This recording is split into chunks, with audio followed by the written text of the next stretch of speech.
ಆಸ್ಥಾನಿಕ ನುಡಿಗಳು Shri S R ಡವಳೇರುಗಳಿಂದ. Belagavi ಜಿಲ್ಲೆಯ ಕಿತ್ತೂರು ತಾಲೂಕಿನ ತುರಮಡಿ ಗ್ರಾಮದಲ್ಲಿ ಜನಿಸಿದರು. ಇವರು 3 ಸಹೋದರರು ಹಾಗೂ 2 ಸಹೋದರಿಯರನ್ನು ಹೊಂದಿರುತ್ತಾರೆ. ಇವರು ಪ್ರಾಥಮಿಕ ಶಿಕ್ಷಣವನ್ನು ತುರಮರೆಯಲ್ಲಿ, ಮಾಧ್ಯಮಿಕ ಶಿಕ್ಷಣವನ್ನು ಹುಣಸಿಕಟ್ಟಿಯಲ್ಲಿ, ಪದವಿ ಪೂರ್ವ ಶಿಕ್ಷಣವನ್ನು ಕೆಆರ್ಸಿಎಸ್ ಕಾಲೇಜ್ ಬೈಲಹೊಂಗಲದಲ್ಲಿ ಮುಗಿಸಿದರು. ಇವರು ಟಿಸಿಎಚ್ ಅನ್ನು ಕೆವಿ ಕಾಲೇಜ್ ಬೆಳಗಾವಿಯಲ್ಲಿ ಮುಗಿಸಿದರು. ದಿನಾಂಕ 23 ಜುಲೈ 1994ರಿಂದ ಮಂಡ್ಯ ಜಿಲ್ಲೆಯ ಮಳವಳ್ಳಿ ತಾಲೂಕಿನ ಹುಚ್ಚಿಗೌಡನ ಗಡ್ಡಿ ಎಂಬ ಗ್ರಾಮದಲ್ಲಿ ತಮ್ಮ ಶಿಕ್ಷಕ ವೃತ್ತಿಯನ್ನ ಪ್ರಾರಂಭಿಸಿದರು. 1 ವರ್ಷ 3 ತಿಂಗಳುಗಳ ಕಾಲ ಸೇವೆ ಸಲ್ಲಿಸಿದ ಇವರು ನಂತರ 1995ರಿಂದ 2003ರವರೆಗೆ ಬೆಳಗಾವಿ ಜಿಲ್ಲೆಯ ಕಿತ್ತೂರು ತಾಲೂಕಿನ ಪಂಡಿತಿಬ್ಬ ಕಿರಿಯ ಪ್ರಾಥಮಿಕ ಶಾಲೆಯಲ್ಲಿ ಸೇವೆ ಸಲ್ಲಿಸಿದರು. ಈ ಶಾಲೆಯು ಹಿರಿಯ ಪ್ರಾಥಮಿಕ ಶಾಲೆಯಾಗಿತ್ತು. ಇದನ್ನು ಹಿರಿಯ ಪ್ರಾಥಮಿಕ ಶಾಲೆಯನ್ನಾಗಿಸಿದರು. 2 ಕಟ್ಟಡಗಳ ನಿರ್ಮಾಣ ಮಾಡಿಸಿದರು. ಕಟ್ಟಡಕ್ಕೆ ಪೇಂಟ್ ಹಾಗೂ ಡ್ರಾಯಿಂಗ್ ಮಾಡಿಸಿದರು. ಈ ಒಂದು ಕಾರ್ಯಕ್ರಮಕ್ಕೆ ಗ್ರಾಮದ ಜನರು ಮೆಚ್ಚಿ ಅವರಿಗೆ ಪಂಚಾಯತ್ ವತಿಯಿಂದ ಜನ ಮೆಚ್ಚಿದ ಶಿಕ್ಷಕ ಪ್ರಶಸ್ತಿ ಲಭಿಸಿದೆ. 2003ರಲ್ಲಿ ಇವರು ವರ್ಗಾವಣೆ ಹೊಂದಿ ಸರ್ಕಾರಿ ಕನ್ನಡ ಹಿರಿಯ ಪ್ರಾಥಮಿಕ ಶಾಲೆ ನಂಬರ್ 15 ಮಲಪ್ರಭಾ ನಗರಕ್ಕೆ ಬಂದರು. 7 ವರ್ಷಗಳವರೆಗೆ ಇವರು ಇಲ್ಲಿ ಸೇವೆ ಸಲ್ಲಿಸಿದರು. ಮೊದಲು ಈ ಶಾಲೆ ಮಲ್ಲಿಕಾರ್ಜುನ ದೇವಸ್ಥಾನದಲ್ಲಿ ಬಾಡಿಗೆ ಕಟ್ಟಡದಲ್ಲಿತ್ತು. ಅದು ಕಿರಿಯ ಪ್ರಾಥಮಿಕ ಶಾಲೆಯಾಗಿತ್ತು. ಈ ಶಾಲೆಯನ್ನ ಹಿರಿಯ ಪ್ರಾಥಮಿಕ ಶಾಲೆಯನ್ನಾಗಿಸಿದರು. ಮಹಾನಗರ ಪಾಲಿಕೆ ಬೆಳಗಾವಿಗೆ ತೆರಳಿ ನಿವೇಶನ ಮಂಜೂರು ಮಾಡಿಸಿ ಕೆವೈಪಿಸಿ ಶಾಲಾ ಶಿಕ್ಷಣ ಮತ್ತು ಸಾಕ್ಷರತಾ ಇಲಾಖೆ ವತಿಯಿಂದ 5 ಕೊಠಡಿಗಳನ್ನು ನಿರ್ಮಾಣ ಮಾಡಿಸಿದರು. ಮಹಾನಗರ ಪಾಲಿಕೆ ಬೆಳಗಾವಿ ವತಿಯಿಂದ ಮತ್ತೆ 3 ಕೊಠಡಿಗಳು ಮತ್ತು ಶೌಚಾಲಯವನ್ನು ಆ ಶಾಲೆಗೆ ನಿರ್ಮಾಣ ಮಾಡಿಸಿದರು. 2010ರಿಂದ 2025ರವರೆಗೆ ಸರ್ಕಾರಿ ಮಾದರಿ ಕನ್ನಡ ಗಂಡು ಮಕ್ಕಳ ಶಾಲೆ ನಂಬರ್ 3 ಕಸಬಾದಲ್ಲಿ ಹಿರಿಯ ಶಿಕ್ಷಕರಾಗಿ ಪ್ರಭಾರಿ ಮುಖ್ಯೋಪಾಧ್ಯಾಯರಾಗಿ ಕಾರ್ಯನಿರ್ವಹಿಸಿ ಇದೇ ಶಾಲೆಯಲ್ಲಿ ನಿವೃತ್ತರಾದರು. ಇವರು ಶಾಲೆಯ ಸುರಕ್ಷತೆಯುತ ದೃಷ್ಟಿಕೋನದಿಂದ ಶಾಲೆಗೆ ಜಾಳಿಗೆ ವ್ಯವಸ್ಥೆ ಮಾಡಿಸಿದರು. ಆಫೀಸ್ ಅನ್ನ ತಮ್ಮ ಸ್ವಂತ ಖರ್ಚಿನಲ್ಲಿ ನವೀಕರಣಗೊಳಿಸಿದರು. ಶಾಸಕರ ಅನುದಾನದಡಿಯಲ್ಲಿ 3 ಕೊಠಡಿಗಳನ್ನು ನಿರ್ಮಿಸಿದರು. ಶಾಲೆಯು ಮಳೆಯಿಂದ ಸೋರುತ್ತಿರುವುದನ್ನು ತಡೆಯಲು ಶಾಸಕರಿಗೆ ಭೇಟಿಯಾಗಿ ಶಾಸಕರ ಅನುದಾನದಡಿಯಲ್ಲಿ ಪತ್ರ ವ್ಯವಸ್ಥೆ ಮಾಡಿಸಿದರು. ಶಾಲೆಯ ಸ್ಟೇಜ್ ನಿರ್ಮಾಣಕ್ಕೆ ದೇಣಿಗೆ ನೀಡಿದರು. ಸುಮಾರು 1,25,000 ರೂಪಾಯಿಗಳವರೆಗೆ ಸರ್ಕಾರಿ ಮಾದರಿ ಕನ್ನಡ ಗಂಡು ಮಕ್ಕಳ ಶಾಲೆ ನಂಬರ್ 3 ಕಾಸರಗೋಡು ಶಾಲೆಗೆ ದೇಣಿಗೆ ನೀಡಿರುತ್ತಾರೆ. ಮಾನ್ಯರು ಸನ್ 2010ರಲ್ಲಿ ಕರ್ನಾಟಕ ರಾಜ್ಯ ಪ್ರಾಥಮಿಕ ಶಾಲಾ ಶಿಕ್ಷಕರ ಸಂಘ ನಗರ ಘಟಕ ಬೆಳಗಾವಿಯ ಪದಾಧಿಕಾರಿಯಾಗಿದ್ದರು. 2015ರಿಂದ 2025 ಸೆಪ್ಟೆಂಬರ್ವರೆಗೆ ಸತತ 3 ಬಾರಿ ಸೊಸೈಟಿಯ ಚೇರ್ಮನ್ ಆಗಿ ಅವಿರೋಧವಾಗಿ ಕಾರ್ಯನಿರ್ವಹಿಸಿದರು. ಇವರು ಹಳೆಯ ಸೊಸೈಟಿ ಕಟ್ಟಡವನ್ನ 3 ಮಹಡಿ ಕಟ್ಟಡವಾಗಿ ನಿರ್ಮಿಸಿದರು. ಸೊಸೈಟಿಗೆ ಬೇಕಾದಂತಹ ಭೌತಿಕ ಸೌಲಭ್ಯಗಳನ್ನ ಸ್ನೇಹಿತರಿಂದ ದೇಣಿಗೆ ರೂಪದಲ್ಲಿ ಸಂಗ್ರಹಿಸಿ ಸೊಸೈಟಿಯನ್ನು ನವೀಕರಣಗೊಳಿಸಿದರು. 3% ಬಡ್ಡಿ ದರದಲ್ಲಿ ನೀಡುವ ಸಾಲದ ಬಡ್ಡಿಯ ದರದಲ್ಲಿ ಯಾವುದೇ ವ್ಯತ್ಯಾಸ ಮಾಡದೆ ಪ್ರತಿ ಸದಸ್ಯರಿಗೆ 1.5 ಲಕ್ಷ ಇದ್ದಂತಹ ಅಸಲನ್ನ 10 ಲಕ್ಷದವರೆಗೆ ಸಾಲ ಸಿಗುವಂತೆ ಹಾಗೂ 2 ವೀಲರ್ ಖರೀದಿಸಲು ಸಾಲ ಸಿಗುವಂತೆ ಸೌಲಭ್ಯಗಳನ್ನ ಎಲ್ಲ ಸದಸ್ಯರುಗಳಿಗೆ ಒದಗಿಸಿಕೊಟ್ಟರು. 11 ವರ್ಷಗಳ ಕಾಲ ಸೊಸೈಟಿಯ ಚೇರ್ಮನ್ ಆಗಿ ಯಾವುದೇ ತಪ್ಪು ಚುಕ್ಕಿ ಅಲ್ಲದೆ ಕಾರ್ಯನಿರ್ವಹಿಸಿದರು. ಇವರ ಪತ್ನಿಯಾದಂತಹ ಶ್ರೀಮತಿ ಶಕುಂತಲಾ ತೆರುಂಗಟ್ಟಿ ಮೇಡಮ್ ಅವರು ಇವರು ಕೂಡ ಸರ್ಕಾರಿ ನೌಕರರಾಗಿದ್ದು ಸರ್ಕಾರಿ ಕನ್ನಡ ಹಿರಿಯ ಪ್ರಾಥಮಿಕ ಶಾಲೆ ನಂಬರ್ 17 ಭಾರತ್ ನಗರ್ ಇಲ್ಲಿ ಸಹ ಶಿಕ್ಷಕಿಯವರಾಗಿ ಕಾರ್ಯನಿರ್ವಹಿಸುತ್ತಿದ್ದಾರೆ. ಇವರಿಗೆ ಒಬ್ಬ ಸುಪುತ್ರನಿದ್ದು ಇವರು ಬೆಂಗಳೂರಿನ ಪ್ರತಿಷ್ಠಿತ ಕಾಲೇಜಿನಲ್ಲಿ ಇಂಜಿನಿಯರಿಂಗ್ ವಿದ್ಯಾಭ್ಯಾಸ ಮಾಡುತ್ತಿದ್ದಾರೆ. ಇವರ ಒಟ್ಟಾರೆ ಸೇವೆ 32 ವರ್ಷಗಳು. ನಗರ ವಲಯದಲ್ಲಿ ಇವರ ಸೇವೆ 22 ವರ್ಷಗಳು. ಸುದೀರ್ಘ 32 ವರ್ಷಗಳ ಕಾಲ ಸರ್ಕಾರಿ ಸೇವೆ ಸಲ್ಲಿಸಿದ್ದಕ್ಕಾಗಿ 11 ವರ್ಷಗಳ ಕಾಲ ಸೊಸೈಟಿಯ ಚೇರ್ಮನ್ಗೆ ಅಭಿನಂದನೆಗಳನ್ನು ಸಲ್ಲಿಸುತ್ತಾ ನಿವೃತ್ತಿ ಜೀವನ ಸುಖಮಯವಾಗಿರಲಿ ಅಂತ ಶುಭಾಶಯಗಳನ್ನು ಕೋರುತ್ತಾ ನನಗೆ ಮಾತನಾಡಲು ಅವಕಾಶ ಕೊಟ್ಟಂತ ನಾಣ್ಯರವರಿಗೆ ವೇದಿಕೆಗೆ ವಂದಿಸುತ್ತಾ ನನ್ನ ಈ ಪ್ರಸ್ತಾವಿತ ಹಾಗೂ ಸ್ವಾಗತ ಭಾಷಣಕ್ಕೆ ವಿದಾಯ ಹೇಳುತ್ತೇನೆ. ಜೈ ಜಗನ್ನಾಥ. ಮಾತನಾಡಿದಂತ ಎಸ್ ಆರ್ ಡವಳೇರುಗಳಿಗೆ ಧನ್ಯವಾದಗಳು. ನಾವು ಹಲವು ಕಾರ್ಯಕ್ರಮಗಳು ಹೋಗಿರ್ತೀವಿ, ಅಲ್ಲಿ ನೋಡ್ತೀವಿ ನಾವ್ಯಾವ ಸಮಾಜೀಕರಣ ಅಂತ ಸಿಸಿ ನೆಟ್ವರ್ಕ್ ಮುಖಾಂತರ ಉದ್ಘಾಟನೆ ಮಾಡ್ತಾರೆ ಮತ್ತು ವಿವಿಧ ರೀತಿಯಾಗಿರ್ತಕ್ಕಂಥ ಚೆನ್ನಾಗಿರ್ತಕ್ಕಂಥ ಉದ್ಘಾಟನೆಯನ್ನ ಮಾಡ್ತಾರೆ. ಬಟ್ ಇಲ್ಲಿ ನಾವು ವಿಶೇಷವಾಗಿರ್ತಕ್ಕಂಥ ಒಂದು ಉದ್ಘಾಟನೆಯನ್ನು ನೋಡ್ತಾ ಇದ್ದೀವಿ. ಆ ಉದ್ಘಾಟನೆ ಹೇಗೆ ಅಂತಂದ್ರೆ ನೋಡ್ರಿ, ನಾವು ಜೀವನದಲ್ಲಿ ಬಹಳ ಪ್ರಾಮುಖ್ಯತೆಯನ್ನು ಕೊಡೋದು ಅಂತಂದ್ರೆ 3 ವಿಷಯಗಳಿವೆ. ಒಂದನೇದು ದೇವರು, ಎರಡನೇದು ತಂದೆ ತಾಯಿ, ಮೂರನೇದು ಗುರು. ನಮ್ಮ ತಂದೆ ತಾಯಿ ಗುರುಗಳನ್ನ ತೋರಿಸ್ತಾರೆ, ಅದಕ್ಕೆ 3ನೇ ಸ್ಥಾನವನ್ನ ಗುರುವಿಗೆ. ಅದಕ್ಕಾಗಿ ಈ ಹಿರಿಯರ ಏನು ಒಂದು ಅನುಸರಿಸುವಂತ ಬಂದಿದ್ದಾರಲ್ಲ, ಅದೊಂದು ಬಹಳ ಒಂದು ಒಳ್ಳೆಯ ಒಂದು ಅಂಶಗಳಿದೆ. ಹಾಗಾದ್ರೆ ಇಲ್ಲಿ ದಡ್ಡಸ್ ಏನ್ ಮಾಡ್ತಾ ಇದ್ದಾರೆ ಅಂತಂದ್ರೆ, ಈ 3 ಮುಖ್ಯ ಅಂಶಗಳಿಗೆ ನಾವು ಮಹತ್ವವನ್ನು ಕೊಡ್ತೀವಿ. ಅದರಲ್ಲಿ ತಾಯಿ ಅಂತಂದ್ರೆ ಬಹಳ ಒಂದು ನಾವು ಪ್ರಾಮುಖ್ಯತೆಯನ್ನು ಕೊಡ್ತೀವಿ. ನೋಡ್ರಿ, ನಾವು ಸಣ್ಣವರಿದ್ದಾಗ ನಾವು ಎಲ್ಲಾರ ಕೆಲಸ ಕಾರ್ಯಗಳನ್ನ ಮಾಡಿ ಬಂದ್ರೆ ಅಥವಾ ದುಡಿದು ಬಂದ್ರೆ ನಾವು ಮನೆಗೆ ಹೋದ ತಕ್ಷಣ ನಮಗೆ ತಾಯಿ ಮುಖ ಕಾಣಬೇಕು. ನಮ್ಮ ಕಣ್ಣುಗಳು ಹುಡುಕೋದು ಯಾರನ್ನ ಅಂತಂದ್ರೆ ನಮ್ಮ ತಾಯಿಯನ್ನು ಹುಡುಕ್ತಾರೆ. ಹೋದ ತಕ್ಷಣ ನಮ್ಮ ತಾಯಿ ಕಾಣಬೇಕು. ಆ ತಾಯಿ ಕಾಣಿಲ್ಲ ಅಂತಂದ್ರೆ ಆ ತಾಯಿಯನ್ನ ಬೈಲಿಕ್ಕೆ ಸ್ಟಾರ್ಟ್ ಮಾಡ್ತೀವಿ. ಎಲ್ಲಮ್ಮ ಎಲ್ಲಿ ಹೋಗಿದ್ವಿ, ನೀನು ವಿಶ್ವಕರ್ಮ ಎಲ್ಲ ಹೋಗಿದ್ವಿ ಅಂತ ಹೇಳಿ ಏನೋ ಒಂದು ಪ್ರೀತಿಯಿಂದ ನಾವು ಏನ್ ಮಾಡ್ತೀವಿ, ಆ ತಾಯಿಯನ್ನ ಒಂಥರ ಇದು ಮಾಡ್ತೀವಿ. ಅದಕ್ಕಾಗಿ ಅಂತ ತಾಯಿ ಅದ್ಭುತ ತಾಯಿಯ ಒಂದು ಪ್ರೀತಿಯನ್ನ ಘಟಸ್ಥರು ಏನ್ ಮಾಡಿದ್ರು ಅಂತಂದ್ರೆ ತಮ್ಮ ಅಣ್ಣ ಮತ್ತು ಅತ್ತಿಗೆಯಲ್ಲಿ ತಾಯಿ ಪ್ರೀತಿಯನ್ನ ಬಂದರು. ಅವರ ಒಂದು 5ನೇ ತರಗತಿಯಲ್ಲಿರುವಾಗ ಅವರ ತಾಯಿ ಏನ್ ಮಾಡ್ತಾರೆ, ತೀರ್ ಹೋಗ್ತಾರೆ. ತಾಯಿಯ ಒಂದು ಪ್ರೀತಿಯನ್ನ ಅನುಭವಿಸ್ತೇ, ಪೂರ್ಣ ಪ್ರೀತಿಯನ್ನ ಅನುಭವಿಸ್ತೇ ಪಾಪ ಹೊರಡ್ತಾ ಇರ್ತಾರೆ ಸರ್, ಯಾರಂದ್ರೆ ದೊಡ್ಡ ಸರ್. ಅವಾಗ ಆ ಪ್ರೀತಿ ಎಲ್ಲವನ್ನ ನೀಡಿದವರು ಅಂತಂದ್ರೆ ಅವರ ಅಣ್ಣ ಮತ್ತು ಅತ್ತಿಗೆ. ಹಾಗಾದ್ರೆ ಒಂದು ಅಣ್ಣ ಅತ್ತಿಗೆಗೆ ಈ ರೀತಿಯಾಗಿರ್ತಕ್ಕಂಥ ಒಂದು ಸನ್ಮಾನ ಮಾಡುವುದರ ಮುಖಾಂತರ ಅವ್ರು ಏನ್ ಮಾಡ್ತಾ ಇದ್ರೆ, ಒಂದು ಸಹಾಯವನ್ನು ಅವರಿಗೆ ಒಂದು ತಮ್ಮ ಒಂದು ಕಳೆದುಕೊಳ್ಳಿಕ್ಕೆ ಒಂದು ಪ್ರಯತ್ನ ಮಾಡ್ತಾ ಇದ್ದಾರೆ. ಅದಕ್ಕಾಗಿ ಅವರ ತಂದೆ ಒಂದು ತಾಯಿಯ ಒಂದು ಸ್ವರೂಪವಾಗಿರ್ತಕ್ಕಂಥ ಅವರ ಅಣ್ಣ ಅತ್ತಿಗೆಯವರು ಹಾಗೂ ಮಹಾವೀರಿ ರಂಗಪ್ಪ ಘಟ್ಟದವರು ಹಿರಿಯ ಅಣ್ಣ ಅತ್ತಿಗೆಯನ್ನ ನಾವು ಪೂಜ್ಯ ತಂದೆ ತಾಯಿಯ ದೃಷ್ಟಿಯಲ್ಲಿ ನೋಡುತ್ತೇವೆ. ಅದೇ ರೀತಿಯಾಗಿ ಅವರು ಕೂಡ ಒಂದು ಘಟ್ಟಸರ್ ಅವರಿಗೆ 5ನೇ ತರಗತಿಯಲ್ಲಿದ್ದಾಗಲೇ ಅವರ ತಾಯಿಯನ್ನು ಕಳೆದುಕೊಂಡಾಗ ಅವರಿಗೆ ತಾಯಿ ತಂದೆಯ ಪ್ರೀತಿಯನ್ನು ನೀಡಿ ಅವರ ಉಜ್ವಲ ಪರಿಚಯವನ್ನು ನೀಡಿದ್ದಕ್ಕಾಗಿ ಅವರನ್ನು ಸನ್ಮಾನಿಸಿ ಈ ಒಂದು ಕಾರ್ಯಕ್ರಮವನ್ನು ಉದ್ಘಾಟಿಸುವುದರ ಮೂಲಕ ಕೃತಜ್ಞತೆಯನ್ನು ನಡೆದಿದ್ದಾರೆ. ಸನ್ಮಾನವನ್ನು ಸ್ವೀಕರಿಸಿದ ಹಾಗೂ ಸನ್ಮಾನಿಸಿದ ಶ್ರೀಯುತ ಐಟಿ ಘಟ್ಟದ ಗುರುಗಳಿಗೆ ಅವರ ಕುಟುಂಬ ವರ್ಗದವರಿಗೆ ಧನ್ಯವಾದಗಳು. ಸೂರ್ಯ ನಿಧಾನವಾಗಿ ಮೇಲೇರುವಂತೆ ಸಕಾರಾತ್ಮಕ ಆಲೋಚನೆ ಹೊಂದಿದ ವ್ಯಕ್ತಿಗಳು ಯಶಸ್ಸಿನ ಮೆಟ್ಟಲೇರುತ್ತಾರೆ. ಆತ್ಮವಿಶ್ವಾಸ, ನಿರ್ದಿಷ್ಟ ಗುರಿ ಸಾಧಿಸುವ ಛಲ, ಸತತ ಪ್ರಾಮಾಣಿಕ ಪ್ರಯತ್ನಗಳಿಂದ ಇಂದು ನಮ್ಮೆಲ್ಲರಿಗೂ ಮಾದರಿಯಾಗಿರುವ ಶ್ರೀ ಐಡಿ ಹಿರೇಮಠ ಸರ್, ಮಾನ್ಯ ಕ್ಷೇತ್ರ ಸಮನ್ವಯಾಧಿಕಾರಿಗಳು, ನಗರ ವಲಯ ಬೆಳಗಾವಿ, ಇವರು ಈ ಒಂದು ಕಾರ್ಯಕ್ರಮವನ್ನು ಉದ್ದೇಶಿಸಿ ಮಾತನಾಡಬೇಕಂತ ಅವರಿಗೆ ಕೋರಿದ್ವಿ. ವೇದಿಕೆ ಮೇಲೆ ಆಸೀನರಾದಂಥ ಇವತ್ತಿನ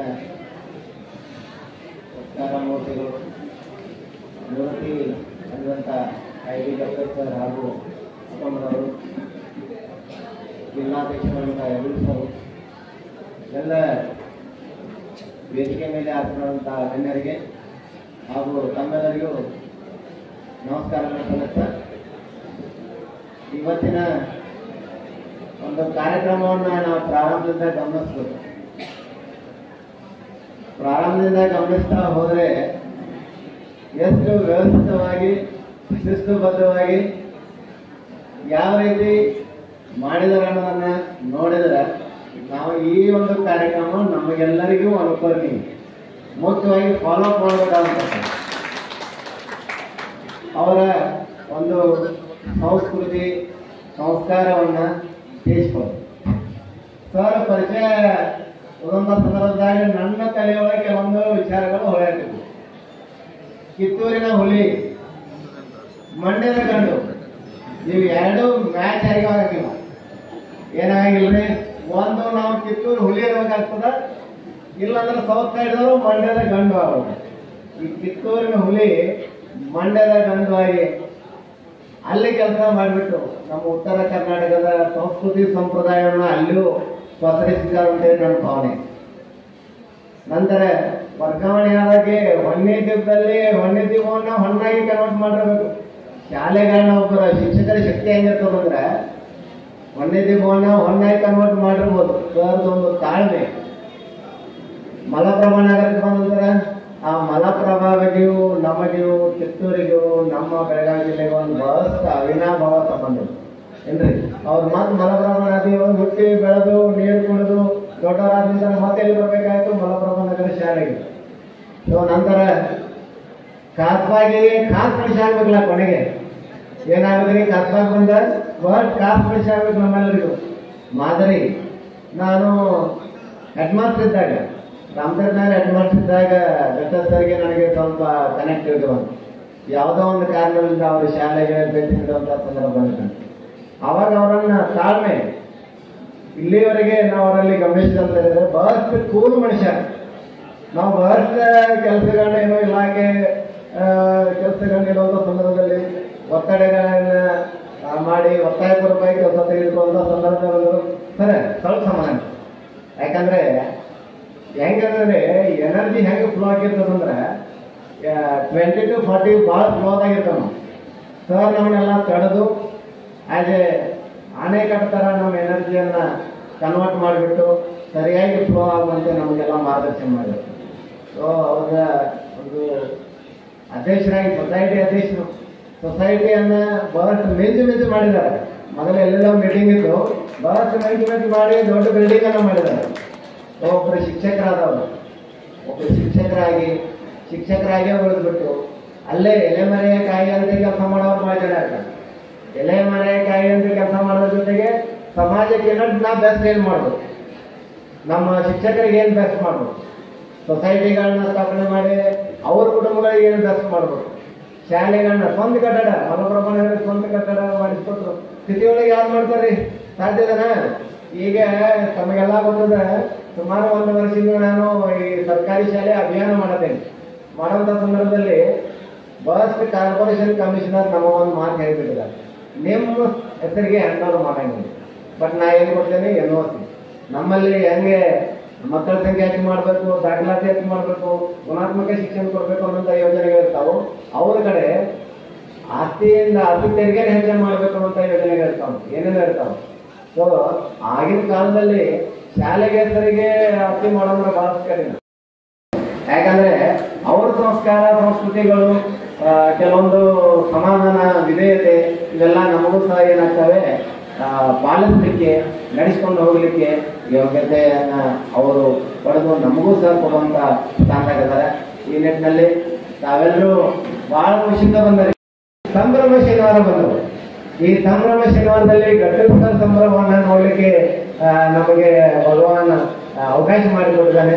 ಈ ಸಂದರ್ಭದಲ್ಲಿ ತಮ್ಗೆಲ್ಲರೂ ನೋಡಿ ನಮಗೆ ಬಹಳಷ್ಟು ಖುಷಿ ಆಯ್ತು. ಯಾಕಂದ್ರೆ 1 ತಿಂಗಳವರೆಗೆ ರಜೆಯೊಳಗೆ ಪಾಪ ಎದ್ನೋ ಬಿದ್ನೋ ಬೆಳಿಗ್ಗೆ 7 ಗಂಟೆಗೋ 6 ಗಂಟೆಗೋ ಏನೇನೋ ಕೆಲಸ ಮಾಡ್ತಿದ್ರಿ. ರಿಲ್ಯಾಕ್ಸ್ ಮೂಡ್ನಲ್ಲಿ ತಾವೆಲ್ಲರೂ ಈ ಕಾರ್ಯಕ್ರಮದಾಗ ಭಾಗವಹಿಸಿದ್ರಿ. ಸರ್ಗೆ ಮುಂದಿನ ಜೀವನದಲ್ಲಿ ಆರಾಮಾಗಿರುವಂತ ಒಂದು ರಾಜ್ಯ ಅವರು ಯಾರು ಕಿತ್ತೂರಲ್ಲಿ ಮಂಡ್ಯದ ಗಂಡರು 2 ಡೆಸಿಗ್ನೇಷನ್. ಅವರ ಮುಂದಿನ ಜೀವನದಲ್ಲಿ ಆರಾಮಾಗಿರಲಿ, ನಿವೃತ್ತಿ ಜೀವನವನ್ನ ದೇವರು ಆರೋಗ್ಯ ಕೊಟ್ಟು ಅವರನ್ನ ಉತ್ತಮ ರೀತಿಯಿಂದ ನಡೆಸಲಿ. ಸಮಾಜಕ್ಕೆ ಶಿಕ್ಷಕರಿಗೆ ಪ್ರೇರಣೆ ಆಗುವಂತಹ ಕೆಲಸಗಳು ಇನ್ನಷ್ಟು ಅವರಿಂದ ನಡೆಯಲಿ ಅನ್ನುವಂತ ಆಶಿಸ್ತಾ ಇಲ್ಲಿ ಮಾತನಾಡಲು ಅವಕಾಶ ಮಾಡಿಕೊಟ್ಟಂತ ತಮ್ಮೆಲ್ಲರಿಗೂ ನನ್ನೆರಡು ಮಾತನ್ನು ಮುಗಿಸ್ತೇನೆ. ನಮಸ್ಕಾರ. Thank you. ಒಳ್ಳೆಯ ಸಂಸ್ಕೃತಿ ಸಂಸ್ಕಾರಗಳನ್ನ ರೂಢಿಸಿಕೊಂಡು ತಮ್ಮ ಸುದೀರ್ಘ ಸೇವೆಯಲ್ಲಿ ಒಳ್ಳೆಯ ಕಾರ್ಯವೈಖರಿಯನ್ನ ನಡೆಸಿದಂತ ಕರ್ತವ್ಯಗಳನ್ನು ಶ್ಲಾಘಿಸುತ್ತಾ ಮಾತನಾಡಿದಂತ ಶ್ರೀಯುತ ID ಹಿರೇಮಠರವರಿಗೆ ಧನ್ಯವಾದಗಳು. ಕರ್ನಾಟಕ ರಾಜ್ಯ ಪ್ರಾಥಮಿಕ ಶಾಲಾ ಶಿಕ್ಷಕರ ಸಂಘ ಜಿಲ್ಲಾ ಘಟಕ ಬೆಳಗಾವಿ ಇವರು ಕಾರ್ಯಕ್ರಮವನ್ನು ಉದ್ದೇಶಿಸಿ ಮಾತನಾಡಬೇಕೆಂದು ಕೋರಿದೆ. ನಮಸ್ಕಾರಗಳು. ಶ್ರೀಯುತ ID ಸರ್ ಅವರ ನಿವೃತ್ತಿಯ ಇಂದಿನ ಈ ಬೀಳ್ಕೊಡುಗೆಯ ಸಮಾರಂಭದ ಅಧ್ಯಕ್ಷತೆಯನ್ನು ವಹಿಸಿರುವಂತ ಸನ್ಮಾನ್ಯ ಶ್ರೀ ಪಾಟೀಲ್ ಅವರೇ, ಸತೀಶ್ ಪಾಟೀಲ್ ಅವರೇ, ಹಾಗೂ ಈ ಕಾರ್ಯಕ್ರಮದ ಕೇಂದ್ರ ಬಿಂದುಗಳಾದ ಕಟ್ಟ ದಂಪತಿಗಳೇ, ಈ ಕಾರ್ಯಕ್ರಮವನ್ನು ಆಯೋಜಿಸುವಲ್ಲಿ ನಿರಂತರ ತೊಡಗಿಸಿಕೊಂಡಿರುವಂತಹ ಕರ್ನಾಟಕ ರಾಜ್ಯ ಪ್ರಾಥಮಿಕ ಶಾಲಾ ಶಿಕ್ಷಕರ ಸಂಘದ ಜಿಲ್ಲಾ ಘಟಕದ ಅಧ್ಯಕ್ಷರು, ನಮ್ಮೆಲ್ಲರ ಆತ್ಮೀಯರಾಗಿರುವಂತಹ ಜಯಕುಮಾರ್ ಹೆಬ್ಳಿ ಸರ್ ಅವರೇ, ನಗರ ಘಟಕದ ನೇತೃತ್ವವನ್ನು ವಹಿಸಿ ಸಂಘಟನೆಯನ್ನು ಮುನ್ನಡೆಸುತ್ತಿರುವಂತಹ ಆತ್ಮೀಯರಾದ ಸೊಗಲಾನಂದ ಸರ್ ಅವರೇ, ಅದೇ ರೀತಿ ನಗರ ಘಟಕದ ಪ್ರಧಾನ ಕಾರ್ಯದರ್ಶಿಗಳಾದ ಶ್ರೀಯುತ ರೋಗನಾಥ್ ಸರ್ ಅವರೇ, ಅತ್ಯಂತ ಕ್ರಿಯಾಶೀಲರು, ಒಂದು ಸ್ವಲ್ಪ ಹೆಚ್ಚು ಕಠಿಣ ಅನಿಸುವಂತವರು, ಬೆಳಗಾವಿ ನಗರದ ಕ್ಷೇತ್ರ ಸಮನ್ವಯ ಅಧಿಕಾರಿಗಳಾಗಿರುವಂತಹ ಶ್ರೀಯುತ ಹಿರೇಮಠ ಸರ್ ಅವರೇ, ಹಾಗೆಯೇ ಘಟ್ಟ ಸರ್ ಅವರ ನಿರಂತರ ಪರಿಶ್ರಮದ ಅಭಿವೃದ್ಧಿಯನ್ನು ಕಂಡಿರುವಂತಹ ಈ ಶಿಕ್ಷಕರ ಸೊಸೈಟಿಯ ಈಗಿನ ಅಧ್ಯಕ್ಷರಾಗಿರುವಂತಹ ಮತ್ತು ಆತ್ಮೀಯರಾಗಿರುವಂತಹ ಶ್ರೀಯುತ ಹೈಬತ್ತಿ ಸರ್ ಅವರೇ, ಅದೇ ರೀತಿ ಈ ವೇದಿಕೆಯ ಮೇಲೆ ಆಸೀನರಾಗಿರುವ ತುರುಮರಿ ಗ್ರಾಮದ ಎಲ್ಲ ಹಿರಿಯರೇ, ಆತ್ಮೀಯ ಸಂಘಟನೆಯ ಮಿತ್ರರೇ, ಸಹೋದರ ಸಹೋದರಿಯರೇ, ಘಟ್ಟ ಸರ್ ಅವರ ಮೇಲೆ ಅಭಿಮಾನವನ್ನು ಇಟ್ಟುಕೊಂಡು ಅವರ ಇಂದಿನ ಈ ಕಾರ್ಯಕ್ರಮಕ್ಕೆ ಆಗಮಿಸಿರುವಂತಹ ಎಲ್ಲ ಶಿಕ್ಷಕ ಸಹೋದರ ಸಹೋದರಿಯರೇ ಹಾಗೂ ಕಿತ್ತೂರಿನಿಂದ ಬಂದಿರುವಂತಹ ಅವರ ಎಲ್ಲ ಆತ್ಮೀಯ ಮಿತ್ರರೇ, ಎಲ್ಲರಿಗೂ ವಂದನೆಗಳನ್ನ, ಸಂಭ್ರಮ ಶನಿವಾರದ ನಮಸ್ಕಾರಗಳನ್ನ ತಿಳಿಸ್ತಾ, ಘಟ್ಟ ಸರ್ ಬಗ್ಗೆ ಮಾತಾಡೋದಂದ್ರೆ ಬಹುಶಃ ಹಿರೇಮಠ ಸರ್ ಹೇಳಿದ್ರು ಕಿತ್ತೂರು ಉದಿ ಅಂತ ಬಂದಿದ್ದಾರೆ. ಕಿತ್ತೂರಿಂದ ಬಹಳಷ್ಟು ಜನ ನಮ್ಮ ಸ್ನೇಹಿತರು ಎಲ್ಲರೂ ಬಂದಿದ್ದಾರೆ. ಘಟ್ಟ ಸರ್ ಮೇಲೆ ಸೇವೆಯನ್ನು ಪ್ರಾರಂಭ ಮಾಡಿದ ಅವರಲ್ಲಿ ನಾನು ಹೆಬ್ಬಿಡಿಸಲು ನಾವು ಅಲ್ಲೇ ಇದ್ದೇವೆ. ಒಟ್ಟಾರೆಯಾಗಿ ನಾವೆಲ್ಲರೂ ಕಿತ್ತೂರು ಭಾಗದಲ್ಲಿ ನಮ್ಮ ಸೇವೆಯನ್ನು ಪ್ರಾರಂಭ ಮಾಡಿದವರು.